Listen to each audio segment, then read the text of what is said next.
So now that you've imported a bunch of clips into your timeline, you can edit them and adjust them to match your visuals. So one of the first things that you can do is you can select an audio clip and you can just drag it to reposition it. And in fact, you can drag multiple sound clips and reposition them together. If you'd like to make your sound clips smaller so that you can grab more of them at the same time, you can adjust them by sliding this zoom button so that the clips become smaller, or you could use the keyboard shortcuts 1 and 2, which are the zoom buttons that you can also use in the stage or camera view, as long as the focus, which is this red line that's surrounding the timeline, is on the timeline. Another thing that you might want to do is show the actual waveform for these files so that you can see the voice. And I'll play the voice clip quickly. You going to sleep for the next 2 years? Okay, I'm going. So if you wanted to delete or remove a specific word, you'd have to actually see the waveform to maybe guess where that word is. So you can do this either by right-clicking on any of the clips or anywhere on the audio track and selecting Show Waveform, or you can go to the top menu and select Sound, Show Waveform. And as you can see, the waveforms now appear. So now if we'd like to delete the word You we have an idea that it's probably this blob before it thins out to become a line. So I can just drag the front portion of the sound clip to delete it.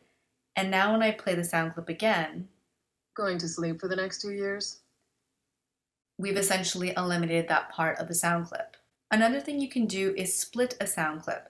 So say we wanted to split the sound clip at Going to sleep for the next 2 years? So if I wanted to truncate the sound clip before the word years, I can move my playhead to where I saw the word years start. Then I can right click on the sound clip and select split clip at current frames.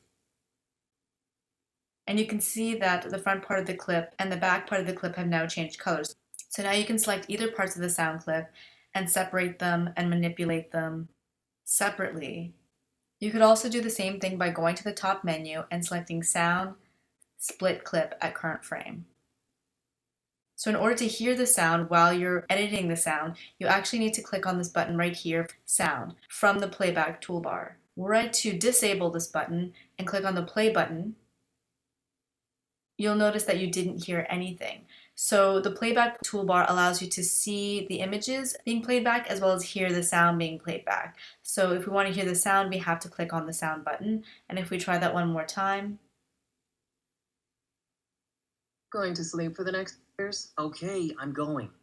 We can see that we can now hear the sound. The last thing you can do is enable the sound scrubbing. And sound scrubbing is often used when you want to match up a character's lip movements or mouth position with what is being said. So currently, if I take the red playhead and I drag it across this waveform, we don't hear anything. So in order to enable the sound scrubbing, you can either right-click on the sound clip and select sound scrubbing, or you can click on this icon here, which is the sound scrubbing icon, or you can go to the top menu and select Sound, Sound Scrubbing.